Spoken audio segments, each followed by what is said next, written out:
അപ്രതീക്ഷിതമായിട്ട് നാദറ സ്വിമ്മിംഗ് പൂളിൽ ഇറങ്ങിയ സമയത്ത് നാദറയുടെ ഒരു ഭയങ്കര നാദറ കണ്ട് മുങ്ങിച്ചാവാൻ പോയിട്ടുള്ളൂ. നാദറയ്ക്ക് ഭയങ്കര ഭയം ഉണ്ടാവുകയും വെള്ളം കണ്ട പേടിയുള്ള രോഗം ഒരാൾ കൂടിയാണെന്ന് പറഞ്ഞിട്ടുണ്ട്.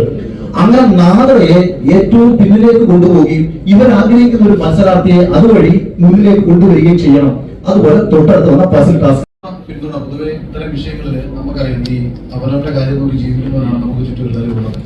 നഷ്ടങ്ങളായിട്ട് പൊതുവെ എല്ലാവർക്കും വലിയ ഭയവുമാണ്. തുടക്കത്തിൽ ഈ വിഷയം പബ്ലിക്കായിട്ട് സിബിൻ എന്നോട് പേഴ്സണലി അവന്റെ ഒരു വിഷമം പറയുകയും അത് പബ്ലിക്കലി പറഞ്ഞിട്ടാണ് ഇത് കൂടുതൽ ചർച്ചയാവുന്നത്. അതുകൊണ്ടാണ് സിബിനോട് പറഞ്ഞപ്പോൾ ഇതിനകത്ത് വരാമെന്ന് ഞാൻ പറയട്ടെ, അത് ആമുഖമായി പറയട്ടെ, ഇത് എന്റെ പത്രസമ്മേളനമല്ല. പിന്നെ എന്തെങ്കിലും ഇതുമായിട്ട് കണക്ട് ചെയ്തുകൊണ്ട് ചോദിക്കുക പറയാം. അതോടൊപ്പം ഒരു കാര്യമായിട്ട് ഞാൻ കൂട്ടിച്ചേർത്ത് പറയാം. കഴിഞ്ഞ ദിവസവും ഇന്ന് സിബിന്റെ പത്രസമ്മേളനമാണ്. അഖില നീ അത് പോകരുത് എന്ന് എന്റെ ചില അടുത്ത സുഹൃത്തുക്കൾ ഉപദേശിച്ചു. അവരോട് പറഞ്ഞത് സിബിൻ പറയുന്നതൊക്കെ നിനക്ക് വിശ്വസിക്കാമോ? അവൻ പറയുന്നത് കള്ളത്തരമല്ലേ? ഞാൻ പറഞ്ഞത് ഒറ്റ കാര്യമേ പറഞ്ഞുള്ളൂ. ഒരു തെളിവും അവൻ എനിക്ക് തന്നില്ലെങ്കിലും അവൻ പറയുന്നത് 100% സത്യമാണെന്ന് മനസ്സിലാക്കിയപ്പോൾ തന്നെയാണ് ഞാൻ പ്രതികരിച്ചത്. ഞാൻ പറയാനുള്ള കാരണം, സിബിനെ പോലെ ഒരാളെ സംബന്ധിച്ച്, ഏഷ്യാനെറ്റിൽ വർക്ക് ചെയ്തിട്ടുള്ള ഒരാളെ സംബന്ധിച്ച് അവിടുന്ന് പുറത്തിറങ്ങി ആ ചാനലിനെതിരെ പറയേണ്ട യാതൊരു കാര്യങ്ങളുമില്ല. അവന്റെ ഉള്ളിൽ എത്രത്തോളം വേദന ഉണ്ടായിട്ടുണ്ട് എന്നുള്ളതിന്റെ ഒരു വലിയ തെളിവാണ് ചെന്നൈ പോലൊരു സ്ഥലത്ത് പോയിട്ട് ആദ്യം പോലീസ് സ്റ്റേഷനിൽ പോയിട്ട് പരാതി കൊടുത്തപ്പോൾ സ്വീകരിക്കാതിരിക്കുകയും വീണ്ടും അതിനെതിരെ പോരാടാൻ അദ്ദേഹത്തിന്റെ കൂടെ സഹായത്തോടു കൂടി കോടതി വഴി DGP നിങ്ങൾ എത്ര പേര് പോകും? ഇപ്പൊ നമുക്ക് എല്ലാവർക്കും ഇത്തരം വലിയ കോർപ്പറേറ്റുകളിൽ നിന്നൊക്കെ പ്രശ്നങ്ങൾ നേരിടേണ്ടി വന്നു കഴിഞ്ഞാൽ നമ്മൾ എന്തെങ്കിലുമൊക്കെ പറയും, ഒരു ഫേസ്ബുക്ക് പോസ്റ്റോ മറ്റു കാര്യങ്ങളൊക്കെ പറഞ്ഞിട്ട് നമ്മൾ അതിനെ ഒന്ന് സ്റ്റോപ്പ് ചെയ്യും. പക്ഷേ ഒരു ചെറുപ്പക്കാരൻ അതിനെതിരെ പോരാടാൻ തീരുമാനിക്കുന്നു. എന്താണ് ലാഭം? അപ്പൊ ഒരു ലാഭവും പ്രതീക്ഷിക്കാതെ ജീവിതത്തിൽ വലിയ നഷ്ടങ്ങൾ, ബാക്കി തുടങ്ങുന്ന സിനിമയിൽ നിന്ന് അവരുടെ പേര് മാറ്റി, റിലീസ് ആകുമ്പോൾ സിനിമയിൽ നിന്ന് പേര് മാറ്റി, മറ്റു പല രീതിയിലുള്ള പ്രശ്നങ്ങൾ, ത്രെട്ടുകൾ, ഭീഷണികളൊക്കെ വരുന്ന സമയത്തും അവൻ അങ്ങനെ ഇറങ്ങി തിരിച്ചിട്ടുണ്ടെന്നുണ്ടെങ്കിൽ അവന്റെ ഉള്ളിൽ എവിടെയോ വേദനിക്കപ്പെട്ടിട്ടുള്ള ഒരു മനുഷ്യനുണ്ടായി. ആ വേദനിക്കപ്പെട്ട മനുഷ്യന്റെ ഒപ്പമാണ് ഞാൻ. അന്ന സമയത്തും ഈ മരുന്ന് ഞാൻ മെഡിക്കൽ കമ്പനിയിൽ വർക്ക് ചെയ്തതാണ്, സൈക്കാട്രിക് ഡിവിഷനുള്ള കമ്പനി വർക്ക് ചെയ്തതാണ്, റിസർച്ച് കമ്പനികളിൽ വർക്ക് ചെയ്തിട്ടുള്ളതാണ്. എനിക്കറിയാം ഒരു ഫാർമ കമ്പനികൾ ഏതെല്ലാം രീതിയിൽ ഇത്തരം റിസർച്ചുകൾക്ക് വേണ്ടിയിട്ട് ആൾക്കാരെ ഉപയോഗിക്കുമെന്നുള്ള കാര്യം. അപ്പൊ ഇതുകൂടെ പറഞ്ഞിട്ടാണ് ഞാനും ഈ വിഷയത്തിൽ വന്നത്. ഇനി നിങ്ങൾക്ക് എന്തെങ്കിലും ചോദിക്കാണ്ട് നേരത്തെ ഇദ്ദേഹം ചോദിച്ചപ്പോൾ ഞാൻ പറഞ്ഞു ഞാൻ മറുപടി പറയാമെന്ന് പറഞ്ഞു. അതായത് ഈ ഷോയിൽ ഇവർക്ക് തീരുമാനിക്കാം ആരെ ജയിപ്പിക്കണം എന്നുള്ള കാര്യം. ഇവിടെ അല്പം കഴിവുണ്ടായിരുന്നാൽ മതി. അപ്പൊ ഉദാഹരണത്തിന് കഴിഞ്ഞ സീസൺ എടുക്കാം. തുടക്കത്തിൽ ഈ കഴിഞ്ഞ സീസണിൽ മുന്നിൽ വരാൻ നിന്നത് മത്സരാർത്ഥി ഞാൻ ആയിരുന്നില്ല. ഞാൻ ഭയങ്കര നെഗറ്റീവിലായിരുന്നു. വിഷ്ണു ആയിരുന്നു മുന്നിൽ വരാൻ നിന്നിരുന്നത്. അതുകൊണ്ട് തന്നെ ഒരു എപ്പിസോഡിൽ നിന്ന് വിഷ്ണുവിനെ പരമാവധി ഒഴിവാക്കുകയും വിഷ്ണുവിന്റെ ആദ്യത്തെ ക്യാപ്റ്റൻസി ടാസ്ക് നിങ്ങൾ എടുത്ത് നോക്കുക, അത് പസിൽ ടാസ്ക് ആണ്. പസിലുകൾ അറേഞ്ച് ചെയ്യുന്നത് വിഷ്ണുവല്ല, അവർ അറേഞ്ച് ചെയ്ത് കൊടുക്കുന്ന പസിലാണ് വിഷ്ണുവിന്റെ മുന്നിലേക്ക് എത്തുന്നത്, അല്ലെങ്കിൽ ഒരു മത്സരാർത്ഥിയുടെ മുന്നിലേക്ക് എത്തുന്നത്. ഈ മത്സരത്തിൽ ഈ മത്സരാർത്ഥി വിജയിക്കണോ വേണ്ടയോ എന്ന് മുൻകൂറായിട്ട് തീരുമാനിച്ചുകൊണ്ട് ഒരു ടാസ്ക് അവർക്ക് പ്രിപ്പയർ ചെയ്യാൻ പറ്റും. നമുക്കത് ജയിക്കാൻ പറ്റില്ല. അന്ന് വിഷ്ണുവിന്റെ ഈ പസിൽ വിഷ്ണു എത്ര ശ്രമിച്ചിട്ടും വിഷ്ണുവിന് സെറ്റ് ചെയ്യാൻ പറ്റുന്നില്ലായിരുന്നു. ആ ടാസ്കിൽ ഷിജിച്ചേട്ടനാണ് ജയിച്ചത്.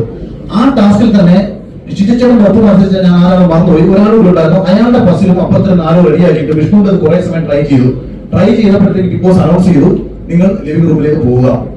സമാനമാണ്. ഞാൻ ഈ ഒരു രണ്ട് കാര്യങ്ങൾ പറയാം.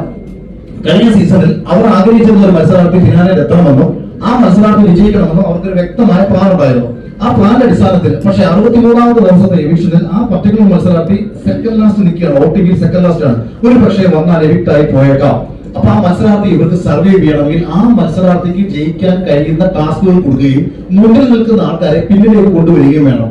അവിടെയാണ് ടിക്കറ്റ് ഫിനാലെ ടാസ്കിലേക്ക് എത്തുമ്പോൾ അതിന് തൊട്ട് മുമ്പ് ലൈഫ് ഗ്രാഫ് എന്നൊരു ടാസ്ക് വന്നു. നമ്മുടെ ജീവിതത്തിലെ ഉയർച്ച താഴ്ചകളെ കുറിച്ച് പറയുക എന്ന് പറഞ്ഞുള്ള ടാസ്ക്. ഇതേ മത്സരാർത്ഥിയാണ് ഹൗസിൽ പല പ്രാവശ്യം പറഞ്ഞുകൊണ്ട് നടന്നത്. എനിക്ക് ജീവിതകഥ പറഞ്ഞ സമയത്ത് പൂർണ്ണമായും പറയാൻ പറ്റില്ല, എനിക്ക് പറയാൻ പറ്റില്ല എന്ന് പറഞ്ഞ് നിരന്തരം പരാതി പറഞ്ഞുകൊണ്ട് നടക്കി. ലൈഫ് ഗ്രാഫ് എന്നൊരു ടാസ്ക് കഴിഞ്ഞ സീസണിലെ ഏറ്റവും ബോറിംഗ് ടാസ്കും എന്നാൽ പാനിംഗിൽ ഹിറ്റായ ടാസ്കുമാണ്. നമ്മൾ ഇതിന്റെ സാധാരണ കഥയോടുകൂടി ഹിറ്റായ ടാസ്കുമാണ്.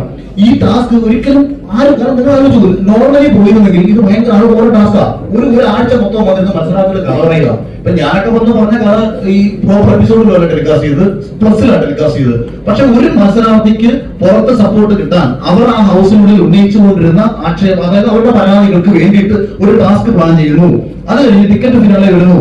ഇപ്പൊ എനിക്കെന്ന് പറയുന്നത് ഭയങ്കര ശാരീരികമായിട്ട് ബുദ്ധിമുട്ടുള്ള സമയമായിരുന്നു. ഒരിക്കലും എനിക്ക് ടിക്കറ്റ് ഫിനാലിൽ ഇവർ തന്ന ടാസ്ക് ജയിക്കാൻ പറ്റില്ല. ഷിജിച്ചേട്ടൻ നടുവേല പിടിച്ച് കിടക്കുന്ന ആളെ ജയിക്കാൻ പറ്റില്ല. വിഷ്ണുവും മിഥുനും ഞങ്ങളുടെ സ്വഭാവം അനുസരിച്ച് ഈ രാവിലെ തൊട്ട് വൈകുന്നേരം വരെ 15-16 മണിക്കൂർ കുത്തിയിരിക്കുന്ന ടാസ്ക് ജയിക്കില്ല. പക്ഷെ 15-16 മണിക്കൂർ കുത്തിയിരുന്നാൽ ആര് വിജയിക്കുമെന്ന് അവർക്കൊരു പ്ലാൻ ഉണ്ടായിരുന്നു. ആ പ്ലാനിനെ അപ്രതീക്ഷിതമായിട്ട് മറികടന്ന ഒരാളായിരുന്നു നാദ്ര. 2 ടാസ്കിൽ നാദ്ര വിജയിച്ചു. 3ാമത്തെ ടാസ്ക്, അതാണ് ഞാൻ പറയുന്നത്, സ്വിമ്മിംഗ് പൂളിൽ ഒരു കോയിൻ ഇടുന്ന ടാസ്ക് ആണ്. ഞങ്ങളുടെ ഹൗസിൽ വെള്ളത്തെ ഏറ്റവും കൂടുതൽ ഭയപ്പെട്ടിരുന്ന ആൾ നാദ്രയാണ്. ഞാൻ പറഞ്ഞ നിങ്ങൾക്ക് കൃത്യമായിട്ട് നിങ്ങൾക്ക് ആലോചിച്ച് മനസ്സിലാക്കാൻ പറ്റും. അപ്പോൾ ആദ്യത്തെ അപ്രതീക്ഷിതമായിട്ട് നാദറ ഫസ്റ്റ് ടാസ്കിൽ സെറീന ജയിക്കുന്നു, സെക്കൻഡ് ടാസ്കിൽ നാദറ ജയിക്കുന്നു. ആദ്യത്തെ ടാസ്കിൽ 10 പോയിന്റ്, രണ്ടാമത്തെ ടാസ്കിൽ രണ്ടാമത്തെ നാദറയ്ക്ക് 19 പോയിന്റ്, 16 പോയിന്റ് ശോഭയ്ക്ക്, 19 പോയിന്റ് നമ്മുടെ നാദറയ്ക്ക്. അടുത്ത മൂന്നാമത്തെ ടാസ്ക് എന്ന് പറയുന്നത് നാദറ ഏറ്റവും പിന്നിലേക്ക് പോകണമെങ്കിൽ നാദറയ്ക്ക് ഒരിക്കലും വിജയിക്കാൻ പറ്റാത്ത ഒരു ടാസ്ക് കൊടുത്തത് സ്വിമ്മിംഗ് പൂളിൽ മുങ്ങി തപ്പി കോയിൻ എടുക്കുന്ന ടാസ്കാണ്. വെള്ളത്തിൽ ഇറങ്ങിയാൽ ഭയന്ന് വിറച്ച് നിലവിളിക്കുന്ന ഒരാളാണ് നാദറ. അപ്രതീക്ഷിതമായിട്ട് നാദറ സ്വിമ്മിംഗ് പൂളിൽ ഇറങ്ങിയ സമയത്ത് നാദറയുടെ ഒരു ഭയങ്കര നാദറ കണ്ട് മുങ്ങിച്ചാവാൻ പോയിട്ടുള്ളൂ. നാദറയ്ക്ക് ഭയങ്കര ഭയം ഉണ്ടാവുകയും വെള്ളം കണ്ട പേടിയുള്ള രോഗമുള്ള ഒരാൾ കൂടിയാണെന്ന് പറഞ്ഞിട്ടുണ്ട്. അങ്ങനെ നാദറയെ ഏറ്റവും പിന്നിലേക്ക് കൊണ്ടുപോവുകയും ഇവർ ആഗ്രഹിക്കുന്ന ഒരു മത്സരാർത്ഥിയെ അതുവഴി മുന്നിലേക്ക് കൊണ്ടുവരികയും ചെയ്യണം. അതുപോലെ തൊട്ടടുത്ത് വന്ന പസിൽ ടാസ്കുകൾ. പിന്നെ ഫാമിലി വീക്ക് ഞാൻ ഈ പറഞ്ഞ മത്സരാർത്ഥിയുടെ